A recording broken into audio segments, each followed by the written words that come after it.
Her 23-game winning streak on Jeopardy earlier this year kept viewers across the country on the edge of their seats. It also landed her a spot in this year's Tournament of Champions, which just wrapped. Matea Roach, a University of Toronto grad and resident of Ontario's capital city, is now host of the Canadaland Politics podcast, The Backbench. And she joins us now here in studio. So great to meet you. Thanks. Thank you for having me. Congratulations. I mean, you had a hell of a run. Yeah, I sure did. You had the best run of any Canadian ever. Except for Alex Trebek, yeah. Right on. Well, shall we show some of your work? Sure. Sheldon, if you would, the clip. You are now a 5-day champion with a total of $117,200. Matea. What is the Netherlands? Yes. Who is Shackleton? Yes, Ernest Shackleton. Who's Usain Bolt? Right. You don't seem too flummoxed by different categories like classical music, philosophy. There's only so many things that are going to be asked about on Jeopardy. Like, I feel like I have a good general knowledge of many things except for sports. A 12-day total of $271,282. Matea Roach, it has been a pleasure watching you play the game. You finish your remarkable streak in the top 5 all-time for both longest Jeopardy streaks and most money won. Congratulations to you, and we will see you in the Tournament of Champions. Pretty cool, Matea. Let's start with this. How do you know so much stuff? Mostly by accident, I would say. I've always had, I would call it a very sticky memory. So I haven't had to go out of my way to memorize things. I think in one of those interviews that we showed a clip from with Ken from the show, I later said that I bought a bunch of flashcards to prepare for the show and then didn't actually write anything on them or use them at all because I just felt overwhelmed at how you could possibly condense all the knowledge that Jeopardy might ask about into, a set of a couple hundred flashcards.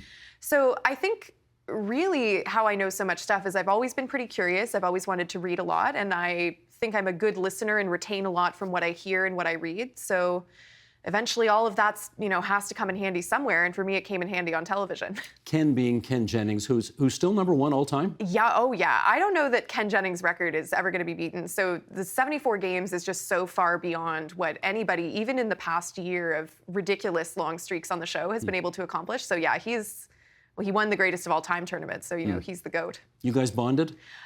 You don't actually get to see the host a lot during the show because of compliance law. Anyone who has access to the game material can't really socialize with the contestants because it could raise questions of the integrity of the show, and it's actually really strictly regulated. So you do get to know the host a little bit over the course of taping many episodes if you're there, as I was over the course of what was a month on television. But my interactions with Ken, most of them have been televised. Right. Now, let's talk about how competitive this game is. And to that end, you lost in the semifinals, I gather, to Amy Schneider. Is that her name? So no, I actually lost in the semifinals to Andrew He, who then later went on to play against Amy in the finals. Okay. But you had an exhibition game against her? Yes, that's in which correct. you defeated her? That is true, yeah. Okay, so this is a crazy competitive game to play, is it not? Absolutely, especially at the tournament level where everyone has proven themselves already as a champion. Everyone who was there had played in a minimum of 4 games, up to a maximum of Amy's 40 wins and then, one final game.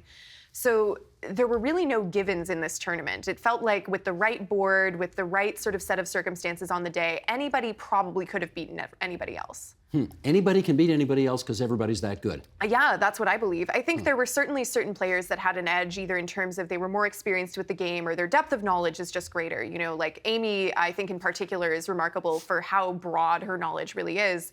But I think, again, there's so much luck in this game, right? You get your 61 clues in the game, and if there happen to be some categories that you like that maybe the other players don't like so much, it could be your day, even if your opposition is really strong. You were very lucky in one Final Jeopardy to have to have the answer. Well, they give you the answer, and you have to come up with a question. And the question was? The question was, what is O Canada? I mean, as soon as the answer came up, what was going through your head at that moment? Honestly, I was just glad that I already had a runaway game at that point. So the outcome of Final Jeopardy didn't really matter for me winning or losing the game. You were so far ahead, you couldn't lose. Yeah, exactly, unless I'd made a really foolish wager. But I felt glad that the outcome was sort of already determined because, there's always conspiracy theorists online who like to say things like, oh, well, this category was planted for this person, or this Final Jeopardy, well, they had an advantage. And of course, me being the only Canadian contestant in that game, it would be a pretty dire indictment of my education, and specifically my education in French, if I hadn't been able to get that clue because it was referencing lyrics from the French version of O Canada. But as I think Ken Jennings actually noted before revealing my answer, they write these clues like ages in advance of when they know who's going to be playing the game. And even on the day, the order in which the game boards are played is randomized, right? So they don't say, well, this is going to be our Monday show or Tuesday show because they're taping 5 shows a day. They pull randomly which game board's going to be used. So I remember just thinking, okay, I'm glad I already have this one in the bag and it doesn't really matter. Now, as much as you caught a break with that one, because obviously a Canadian kid ought to know the lyrics to O Canada, even in French, there was another show where somebody from Atlanta was one of your opponents, and the answer was the 2 names of the Atlanta airport. Yes. That's a tough one. That was a tough one. And it was one of those things where, and so that was actually the game that I lost during my original streak. And it was one of those things where as soon as I saw Danielle, the player who beat me, when her answer was revealed, I knew, geez, like that's right. The clue was something to do with, it was, the 2 names attached to a facility that was at a former racetrack that had once been owned by someone who had been a Coca-Cola magnate, I think a former CEO or perhaps even the founder of Coca-Cola. I don't remember exactly who it was. And so I knew it had to be something in Atlanta, but I just couldn't really get to what the facility would be. I heard racetrack and I started thinking horses. But of course, a racetrack could also be an automobile racetrack, which I think perhaps is what was operative here. I'm not really actually sure. I should have looked up the history of the airport afterwards. Okay, so here's my question to you now. Do you remember what the proper question is? Oh, it was what is Hartsfield and Jackson? Okay, you got it now. I'm never going to forget that, yeah. You got it now. Sheldon, top of page 2, let's show this picture. 2 of the GOATs, and by that I mean this is sports terminology, greatest of all time, Ken Jennings, Amy Schneider, after she won the Tournament of Champions. I want to know what's going through your mind as you look at the 2 of them together. So it was such a nice moment. The whole taping of the Tournament of Champions was just incredible. And all of the contestants that were competing in the final, I think I would have been perfectly happy to see them win. Andrew, the fact that he had beaten me in the semifinals, I always love to lose to the best, so I would have been happy with him winning. And Sam Buttrey, who was the Professor's Tournament champion and then made it to the finals, is just so likable. He just is so charismatic, and so he would have been a fantastic winner. But so for me, seeing Amy win, what people I think sometimes forget at home is that Jeopardy is taped quite far in advance of when it actually airs. It tapes somewhere between 6 to 10 weeks, typically, at least in my experience, in advance of when the shows air. And so when I was preparing to tape my initial run of shows in January of this year, Amy's run was airing, and it was actually to the point that I thought she was doing so well, I thought she might still be there playing when I went to go tape. And then, of course, she wasn't, and it actually turned out that her final game aired the night before I taped my first 4 shows. And so I've always felt that my run was in some way kind of connected to hers. I feel like getting to watch her play the game so well as I was preparing really made me feel inspired and made me feel that, as 2 queer women, maybe we could both excel at the game. And then obviously that ended up happening for me kind of in a way that was so far beyond what I had ever expected. Now, do I have this right? You won 4 straight games before telling your parents? Yes, well, so they tape up to 5 shows in a day typically. And so I taped those 4 games all on the same day. And you don't get to use your phone when you're at the set because, again, there's integrity issues, right? And so since my parents, due to COVID restrictions with who could be on set, hadn't been able to come actually watch the taping, they didn't know. And in fact, I wasn't planning on telling my parents at all about my streak because I didn't want to put the pressure on them of not being able to tell anybody else. But then I realized I'm still on their phone plan, and I was going to get more roaming charges because I had to make a return trip to Los Angeles to continue taping. And I thought, my mom's pretty eagle-eyed. Like, she's going to notice that these roaming charges are not adding up to the amount of days that I said I was going to be in Los Angeles. So that was actually the only reason I told my parents. And then I was glad in the end because it meant that I was able to kind of lean on them a little bit for support as I was going through the experience of having the shows air. Whereas if they didn't know how big it was going to be, they would have been like, why is Mattea all worked up about, being on television for 2 days? Like, what's going on? Yeah, this just in, it got big. Yeah. It did get big. You said that being on Jeopardy is kind of the closest thing you've ever experienced to an out-of-body experience. What'd that mean? So what that means is that there's just so much going on when you're in the studio. There is, and you have to consider that most people that are competing on Jeopardy, unless it's the celebrity version of the show, are not used to being in front of a camera, being in a television studio, right? So there's lights, there's music, there's crew members bustling all around. And, for a lot of people that have been longtime fans of the show, you're almost going to like hallowed ground, right? You're going to a place that you've maybe watched on television every night, in some cases for decades.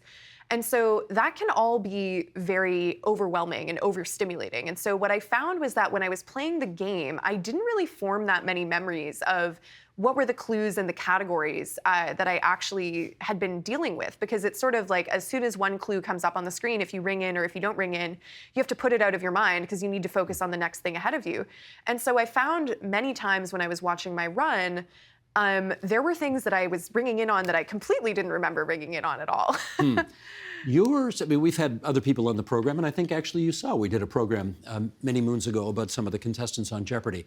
And there's all sorts of different approaches, right? Either go very aggressive or be sort of cautious about how quickly you want to ring in. Did you have an approach that you always followed? So my approach during my original run, I didn't really have that great of an idea of how well I was going to do. Some people prepare and they have all these analytics and they know what percentage of daily doubles they're going to get correct roughly over, a span of 100 games or something like that. How many could they expect? I didn't have any real barometer for how well I was going to do. And so for me, I was trying to minimize losses as opposed to maximizing gains, which would be the more aggressive approach. And so during my original run on the show, I was playing all the categories from the lowest value clue up to the highest value. I would typically play all the clues in a category in a row if I could.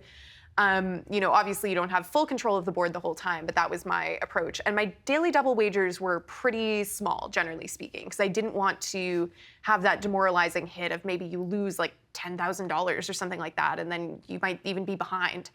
Of course, that also means you're giving up on opportunities to really build an advantage, right? Because that's where you see typically when players have really, really high scores, it's often because they have really capitalized on those daily doubles in some way. When I went back to do the tournament, I knew that there were going to be some really aggressive players in the field. And so although in my semifinal I didn't really have as much control of the board as I would have wanted to and didn't ring in on as many clues as I would have liked to, you can see that I'm selecting more from the higher value clues, starting in maybe the row of the 800 in the Jeopardy round or 1600 in the Double Jeopardy round. And if I'd had the opportunity to make any wagers, I would have made much bigger wagers. But Andrew really cleaned up. He got all 3 daily doubles in our semifinal game. Final Jeopardy. What percentage of the Final Jeopardy clues do you think you knew the answer to? Or the question to, I should say. Yeah, so I mean, in my original run, I know the statistic for that I got about just over 70, I think is kind of 70 or 71 is what it rounded to, 71% of the Final Jeopardy clues. That's amazing. Over 24. Yeah, so I'm not sure. Because they're the worst, right? They're the worst questions. They really are. Well, they're designed to be tougher, right? Because you are given that 30 seconds. And so they don't want the questions to be something you can come to super, super easily. Sometimes you do have that moment, like the O Canada clue for me, of course, was a slam dunk. And there were a couple of other times where I started writing down my response even before Ken had finished reading the clue, because you can see it up on a monitor. And so if you're reading ahead and you know the answer right away, you can just get it down there and you don't have to worry about running out of time. The Tournament of Champions clues were definitely tougher. I mean, in my exhibition match, I knew that Final Jeopardy, but then in my semifinal, I didn't know that one. I would say I maybe knew about 50% of them over the course of the entire tournament. Maybe we'll call it 50% plus 1. There might be, a slight margin above. Still a shockingly high percentage. I know when I play the game on TV, I would always bet 0 on Final Jeopardy because I never know the answer. It's too tough. Yeah, I mean, it is hard. I think the thing that you have to realize about the Final Jeopardy clues is that often there are a couple of different pieces that you need to seize on in order to get to the right answers. So, for instance, the Atlanta clue that we were talking about earlier, there was the piece about the racetrack, there was the piece about Coca-Cola, and it's like a puzzle that you have to put together, right? More so than some of the clues in the regular game, when you're going down the 60 clues on the board are a little bit more straightforward, where they're directly asking you for the capital of a certain country, and it's just you have to pull that fact. So even the O Canada clue, for me was really easy, but if you're an American and maybe don't know the lyrics, you might think, okay, it's mentioning the French version. So what's a country that would have a French version of its anthem as opposed to, France, where it would just be in French? Well, Canada is one of the most well-known countries that has, French-English bilingualism. I think Cameroon's like maybe the only other one. I don't think anyone's pulling Cameroon in 30 seconds, right? They're probably going to go towards Canada. Okay, I got to ask you, but my assumption is that when you eventually lost, it was a heartbreaking moment. Although when I watched you on television doing it, I mean, you're doing all the right things. You're applauding like a very classy person for the person who eventually defeated you. How much did you lose by? $1. $1. How often do you wake up in the middle of the night saying to yourself, damn it all, $1? You know what? I wake up in the middle of the night a lot, never about that. It's always just like, oh, the heat in my house is on too hot or something like that. No, I was very at ease, genuinely, when I lost. Because first of all, I think it would be a little bit silly. I felt like it'd be a little bit silly to be too upset about losing when I'd already won more games of Jeopardy than almost anybody else around. You know, And how much money? 560,000 American dollars. Not bad. No, not too bad, right? Certainly much more money than I'd ever seen before in my life. So, you know, my circumstances all told were pretty good. It's not like they said, okay, you lost and we're going to take all the money too, and you don't get to have that moment, right? But the other thing was that Danielle, who beat me in that game, played strategically really well. The reason why she beat me by $1 is because she did her math exactly right to figure out how much I was going to wager, and she knew she could only win if I was wrong. So that's why the math ended up working out the way it did. She knew, okay, well, this is probably what Matea's going to wager. If she's wrong, I want to wager to beat her by $1. And that's exactly what ended up happening. So How did she know how much you were going to wager? well, so if you're a student of the game of Jeopardy, you notice that there are certain kind of common strategies that people will use in Final Jeopardy wagering. And so in my case, I was the leading player, and what I did every time that I was in the lead and didn't have a runaway game, which is where you have more than twice the second place player's score, is that I would always wager so that if I were correct, I would have exactly twice their score plus $1. And so Danielle, I actually don't think she saw me wager in that manner that day. Like, I think she had. There was a game where she'd seen me do that. But she also, I think, just got kind of the impression that I was the sort of person that knew the game well enough, I'd been there for long enough that was probably what I was going to do. And so knowing that she had no chance of winning if I was correct, she thought, well, what's kind of the lowest risk thing that I can do to win if Matea's wrong? And so that was how she knew. It's not like I told her, hey, Danielle, this is how I'm going to bet. No, for sure. But she was able to read the game and read me to know that that was probably what I was going to do. Do you replay that Final Jeopardy moment in your head over and over and over and over and over? I try not to. I mean, I think the thing that I actually feel a little bit more regretful about is that I had a daily double in that game, that if I'd been more aggressive on it, I might have had a runaway and then it wouldn't have mattered. That's actually the thing I kick myself about a little bit more. But you know, it was a hard Final Jeopardy clue. And again, I think you can't really dwell on these things too much, right? I think you just kind of have to move forward. In my case, I had the tournament to look forward to. I knew it wasn't like I'd bombed my only chance to play the game, right?